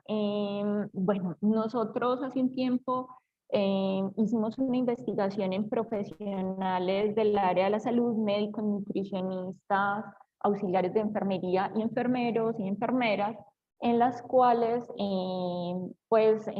hicimos como todo un desarrollo de qué conocimiento tenían acerca del tema de alimentación basada en plantas o vegetarianismo, y se apoyaba y recomendaba la dieta vegetariana. Y nos dimos cuenta de que en el tema de conocimientos hay muchas falencias en el personal de salud en referencia a la dieta vegetariana. Hay muchos mitos, la consideran como una dieta que no es completa, la consideran que todavía que es una dieta no apta para infantes, para mujeres, por ejemplo, gestantes, lactantes. No la consideran que sea viable como una dieta para la prevención de ciertas enfermedades. Y todo esto que estoy diciendo, pues por investigaciones ya se sabe que estos son mitos, ¿cierto? O sea, que eso hay que trascenderlo. También en el personal de salud encontramos que entonces gran parte apoyaría la dieta vegetariana, pero no la recomendarían. Y no la recomiendan en partes por el desconocimiento que tienen. Entonces, en atención nutricional y atención, digamos, en salud, pues se ven grandes falencias también pues por el desconocimiento que tiene el mismo personal de salud. Entonces, por eso es que uno en atención nutricional evidencia muchísimos errores que comete la población vegetariana. Por ejemplo, hacer reemplazos inadecuados, no consumir los suficientes calorías y nutrientes, no hacer la suplementación, por ejemplo, con cobalamina, no consumir suficiente agua. A veces su dieta se basa más en alimentos con un alto grado de procesamiento más que en alimentos naturales, pues entre otros errores comunes que desde la atención nutricional se podrían, digamos, superar. Otro reto es con los productos en el mercado, específicamente los alimentarios. También hace un tiempo hicimos una investigación haciendo el análisis del etiquetado de alimentos dirigidos para población vegetariana y nos dimos cuenta que eran productos que tienen una gran cantidad de aditivos, específicamente más los que son imitaciones de cárnicos o imitaciones de quesos. También gran parte de estos productos, sobre todo en bebidas vegetales, no se fabrican en Colombia. Muchos de ellos ni siquiera tienen datos de nutrientes y para una persona vegetariana es importante revisar el tema de los nutrientes. Y según clasificación por perfil nutricional, muchos de estos productos no eran considerados como saludables. Y no son considerados como saludables porque su aporte de sodio es muy alto debido a los aditivos que tienen, que aportan sodio a los mismos ingredientes que les adicionan. Y también nos dimos cuenta que el aporte de proteína, de calcio y de hierro, que son nutrientes esenciales en las dietas basadas en plantas, no tenían un aporte significativo. Entonces, definitivamente considerarlos como un reemplazo, pues no era viable. Entonces, aquí hay mucho trabajo por hacer en el tema de esos alimentos dirigidos para esta población. Y tenemos un reto en el tema de la red social y de apoyo. Y básicamente, miremos estas dos imágenes, que es dirigido pues para población vegetariana o a población que tenga alimentación basada en plantas, que definitivamente puede haber un estigma acerca, pues tanto a nivel familiar, incluso en contemporáneos, en los amigos, e incluso en la misma persona vegetariana respecto a su alimentación, y no solamente respecto a su alimentación, sino también la decisión que toma. Nosotros ahora estamos investigando en familias vegetarianas y vemos que son familias muy solas, son familias que llevan una alimentación y que no consultan al personal de salud, tampoco tienen redes sociales que los apoyen, o sea, son personas que básicamente desarrollan su dieta y sus prácticas, porque recuerden que no solamente es un tema alimentario, sino de prácticas, pues que no encuentran como una red que realmente represente un apoyo para ellos. Aquí tenemos una imagen que nos dice qué es lo más difícil de ser vegetariano, y definitivamente es tener que justificarlo. La dieta vegetariana de por sí tiene grandes beneficios, tanto en salud como medioambientales, y no tendría por qué tener una justificación. O sea, ya de por sí, una persona que tenga este tipo de alimentación, o sea, ya debería de conocerse de que, pues sí, es simplemente lo que hay que hacer es apoyarla, ¿cierto? Y recomendarle lo mejor para que no esté con esas falencias que les decía previamente. Entonces, para cerrar mi presentación, la conclusión que les dejo es que hay grandes posibilidades que se pueden desarrollar desde la innovación para posibilitar el bienestar en personas que tengan una alimentación basada en plantas. Y aquí traté pues un poco de estructurar esos retos, pues, o de mencionar algunos de los retos pues que dentro de mi conocimiento pues son como una competencia, aunque hay otros, como les decía, alimentación para mascotas, esos productos no alimentarios que todavía hay que, pues todavía hay mucho que pensar en ellos para este tipo de población. Muchísimas gracias.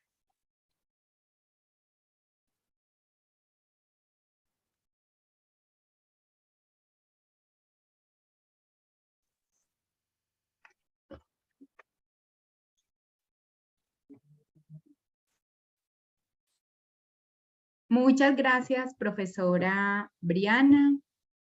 También un agradecimiento muy grande a los otros ponentes, a la profesora Marta Alicia, al profesor Gustavo, a la profesora Cristina, porque creo que nos han, cada uno desde sus reflexiones y presentación, nos han mostrado una arista, una perspectiva de este fenómeno tan complejo que tiene que ver con la alimentación saludable y sustentable.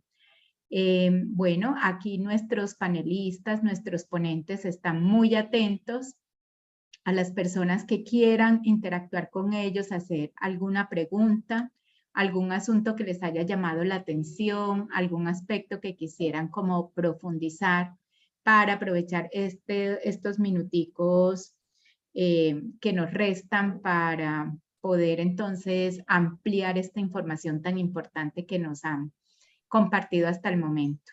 No sé si alguno tiene de los asistentes algún comentario o pregunta para nuestros panelistas. Tenemos una pregunta para la profesora Briana. Si alguien, la persona pues que la quiera formular, si está pues en la sala conectado o la quiere escribir por el chat, o quiere tomar directamente el micrófono para realizar.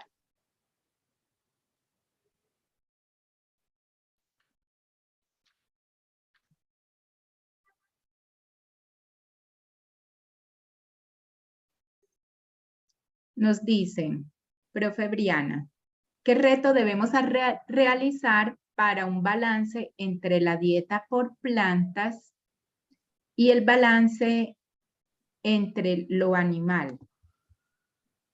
Me imagino que se refiere y el balance pues de una dieta, ¿cierto? Omnívora.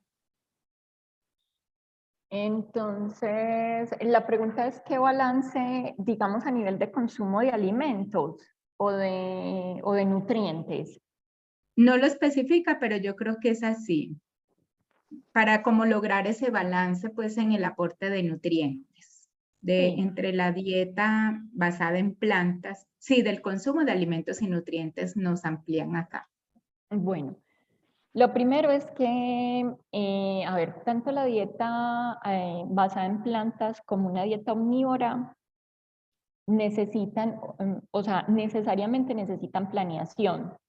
No porque la dieta sea vegetariana pues, o basada en plantas, porque parece como que siempre pensáramos, es que esta dieta necesita mucho más cuidado. Sí necesita cuidado, pero la dieta omnívora también. Entonces, lo primero es un poco, pues, como trascender esa idea de que en todo tipo de dieta se necesita planeación. Para el tema digamos, del balance, pues va a ser algo individualizado porque cada persona tiene sus necesidades y demás. Pero hay ciertos grupos de alimentos que se pueden fortalecer, que están haciendo el aporte de esos micronutrientes que se pueden estar dejando de consumir desde origen animal. Y es básicamente el consumo de legumbres, pues leguminosas, legumbres, tiene que fortalecerse mucho en la dieta vegetariana, tiene que fortalecerse, pues dependiendo de la persona, el consumo de nueces y semillas, el consumo de cereales integrales, y específicamente es porque los cereales integrales aportan más zinc que un cereal, por ejemplo, refinado. También el consumo tiene que estar fortalecido en vegetales que pueden hacer un aporte importante de ciertos micronutrientes. Y bueno, hay otros, digamos, alimentos que pueden ser viables en la dieta vegetariana, pero que habría que consumirlos con mayor moderación, como por ejemplo estos análogos de carne, o por ejemplo proteínas texturizadas y demás, que pueden ser opcionales dependiendo de las necesidades de cada persona. Y obviamente ahí con el tema de la suplementación solamente sería obligatoria la suplementación con cobalamina porque el resto de los nutrientes posiblemente si hay una buena planeación se cubran. Solamente en casos, pues, digamos, en los que en la dieta no es posible cubrir con los micronutrientes, pues ya se tomará en cuenta pues el tema de la suplementación.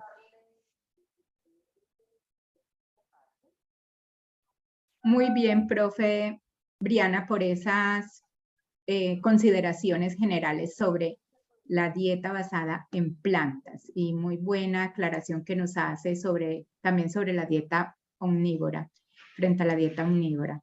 Para la profe, bueno, aquí hay un comentario, veo yo, para la profe Cristina, pues o más bien relacionada con la presentación que hizo la profe Cristina, en el cual nuestro participante dice, la profesora Cristina mencionó el antropoceno al inicio de la presentación como algo crucial en la crisis actual, ¿cierto? En la crisis social, ambiental, económica. ¿Será más bien preciso decir que es el capitaloceno? Bueno, también termina con una pregunta. No sé si la profe Cris quiere puntualizar algo acá. Vale, gracias. No sé por qué no me está encendiendo la cámara, pero yo creo que esa es una interrogante que puede caber dentro de los muchos que hay en la actualidad, ¿cierto? Sabemos que el antropoceno también es una era geológica, desde cómo se establecen las eras geológicas, ya inclusive los últimos informes a nivel mundial hablan desde el desarrollo humano y el antropoceno, cómo los efectos de la actividad humana están generando cambios gigantescos, ¿sí? Y yo creo que es válido es válido plantearnos inclusive esas inquietudes, porque también sabemos que gran parte de la actividad humana y sobre todo pues en los últimos siglos responde a unas lógicas, unas estructuras de la sociedad que también han sido en gran parte guiadas bajo las lógicas del capitalismo, ¿cierto? Del capitalismo, la acumulación, el crecimiento económico indefinido por encima del desarrollo humano y el ambiente, ¿sí? Entonces, pues yo lo veo válido dentro de las múltiples preguntas a las cuales nos vemos abocados en la actualidad. Sí, muchas gracias, profe Cris. Yo aquí me permito también aportar un dato. Hay un autor, creo que es de origen mexicano, Gerardo Otero, que él habla justamente de la dieta neoliberal y plantea que esta dieta, a raíz pues del comentario y de las exposiciones que han realizado nuestros panelistas, que esta dieta se caracteriza porque es una versión globalizada de la dieta industrial que surge en Estados Unidos en la década de los 40 del siglo pasado, es hipercalórica, ultraprocesada, intensiva en el uso de petroquímicos, como ya nos los han mencionado, y alimentos básicos y de lujo también hacen parte pues como de esta dieta, un poco para enfatizar y afirmar como el comentario que nos hacía uno de los participantes. Incluso él plantea que la carne neoliberal es el pollo. Estamos consumiendo cada vez más pollo y pollo importado de estas formas de producción, pues cierto, de estas transnacionales, y es prácticamente la proteína de origen animal que ahora estamos consumiendo con mayor frecuencia.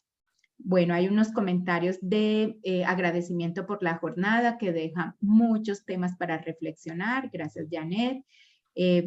Al profe Gustavo le preguntan cómo lograr que una política que busque bajar el poder del mercado de los ultraprocesados para su propio beneficio. ¿Qué podemos hacer desde la academia? Creo que es una pregunta también muy, muy interesante.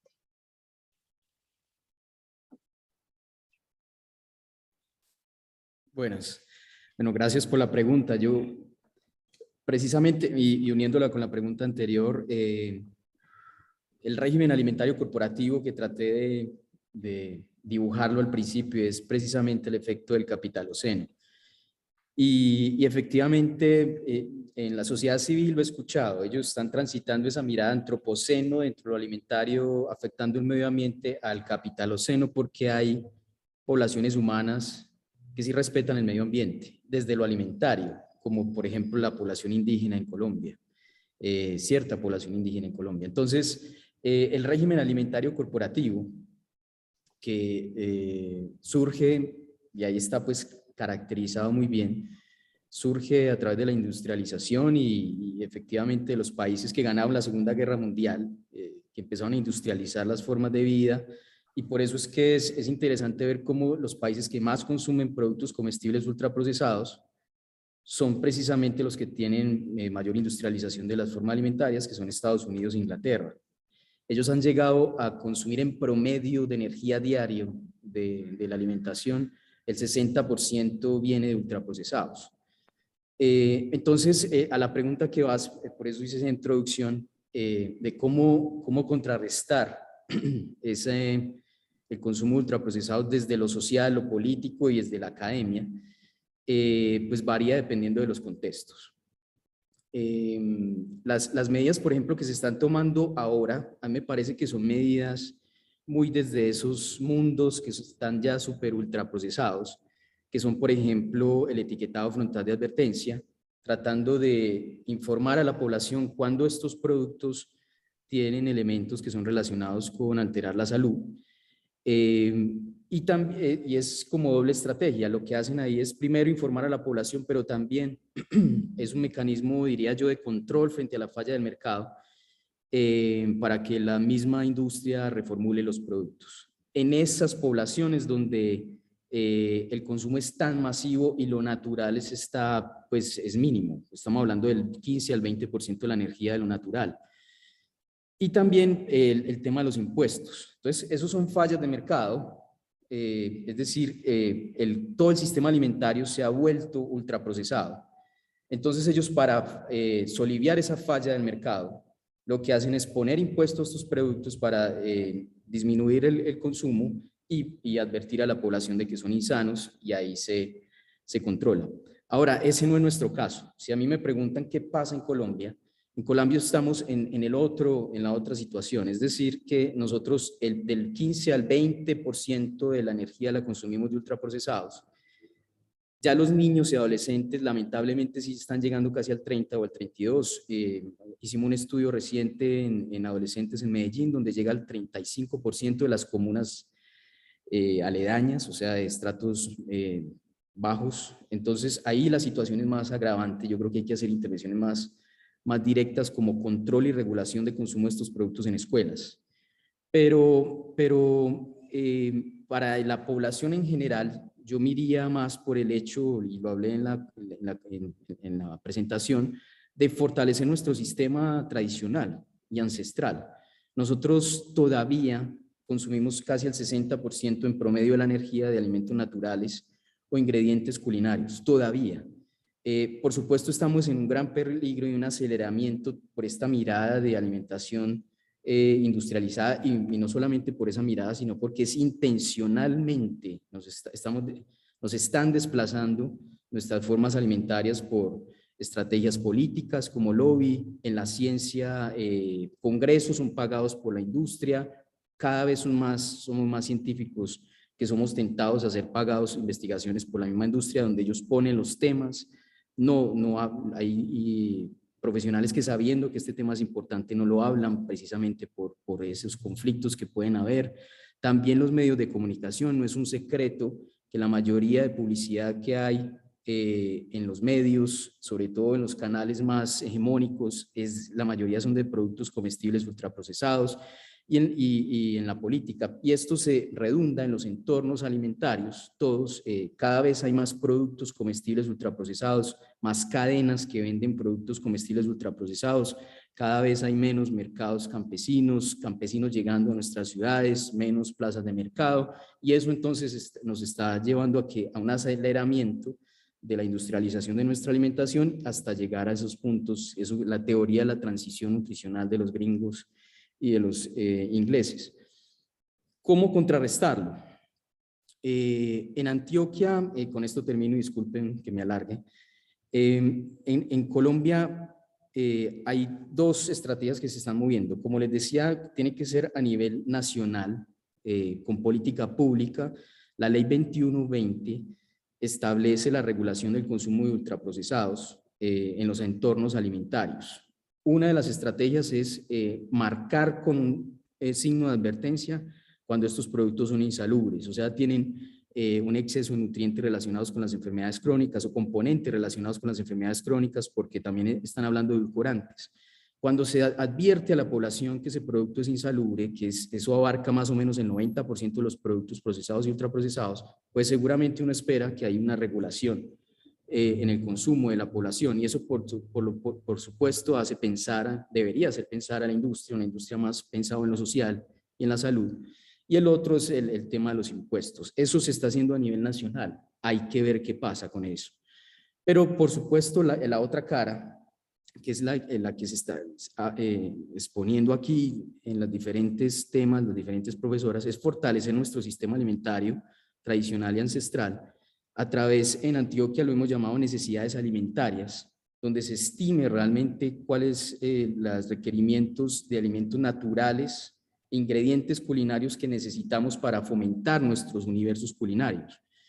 ¿Qué quiere decir universos culinarios? En Urabá, el pescado, aquí en Medellín, el frijol con arroz, lo típico que se consume, en el Magdalena Medio, es tratar de contextualizar nuestra alimentación y que realmente esté disponible esos alimentos con los cuales hemos convivido y coevolucionado por mucho tiempo a nivel de política pública, y fomentar la culinaria, no volvernos cocineros, sino fomentar la alimentación natural en los diferentes ambientes alimentarios.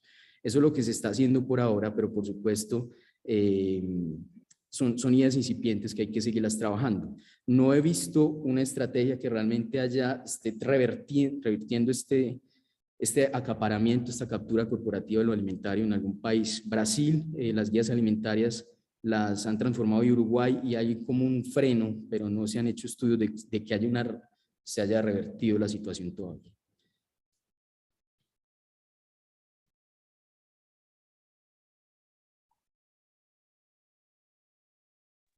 Bueno, ahí ya restan pocos minutos, pero hay una pregunta muy importante para la profe Marta y la profe Cristina, pero además resaltar aquí unos aportes que nos está dejando Janet, nuestra participante, un tema de semillas, que es verdad, es uno de los asuntos fundamentales que tenemos que trabajar en toda esta lógica que hemos venido hablando de lo alimentario, lo sustentable, lo saludable, el medio ambiente y por supuesto la innovación.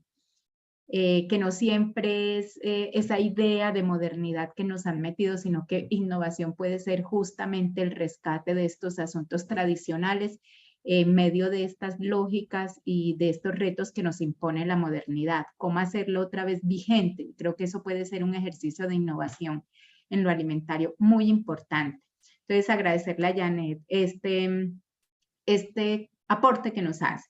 Y a las profes Marta y Cristina, pues acá nos hacen una pregunta sobre este desequilibrio que hay, ¿cierto? Entre la producción que se hace de manera convencional y la que se hace de manera más sostenible o agroecológica, que cómo puede ser ese balance y esa capacidad para competir, entiendo yo esta pregunta, estas formas alternativas de producción más sostenibles, sustentables y agroecológicas frente a las formas convencionales.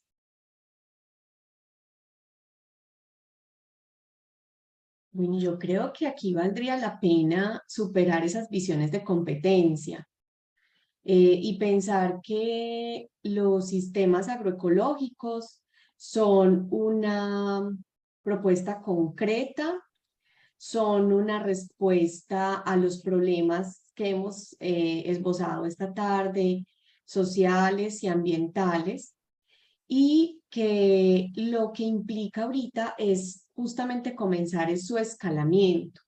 Nosotros tenemos unas bases fundamentales en los sistemas tradicionales, que todavía hay algo de conocimiento allí, que hay que recuperarlo y potenciarlo. Además tenemos muchas personas, muchas iniciativas por todo el territorio que hay que empezar a conectar, que hacen ese tránsito a la agroecología, que han hecho una apuesta por la salud personal de los agricultores. Mucho de esto está siendo liderado en nuestro medio por los campesinos que sufrieron tanto problemas de salud por la aplicación excesiva de agroquímicos, pero también porque esos sistemas los quebraron, literalmente, se los llevaron a quiebras económicas y a muchas dificultades. Entonces hicieron ese tránsito a la agroecología. Nos queda de aquí en adelante buscar las formas de apoyar el escalamiento de esos sistemas para que sean, para que estén disponibles para toda la población, para que produzcan alimentos que sean accesibles para toda la población. Y yo creería que vamos en un proceso de transformación más que de competencia, sino de transformación de estos sistemas. Y cierro muy brevemente con esto diciendo que la agroecología efectivamente tiene salidas concretas, formas de hacerlo. Personas que en nuestro territorio ya tienen la experiencia de cómo hacer ese tránsito. Requiere apoyo gubernamental, requiere apoyo de la sociedad, requiere apoyo de la academia para impulsarlo, para escalarlo.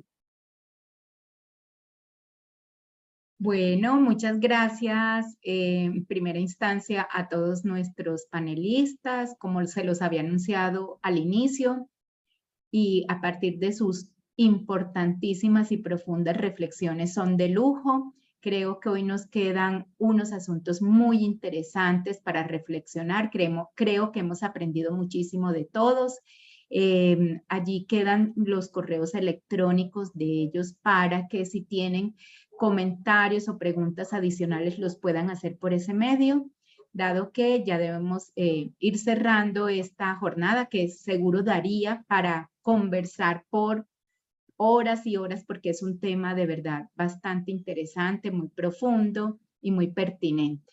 Esperamos en otros espacios seguir profundizando sobre estas temáticas y seguir contando con la activa participación de todos ustedes como lo demostraron el día de hoy. Muchas gracias a todos por su asistencia, por haberse conectado a esta jornada. Un agradecimiento nuevamente a la División de Innovación de la Universidad de Antioquia, Vicerrectoría de Extensión, y una feliz noche para todos. Mil gracias, hasta luego.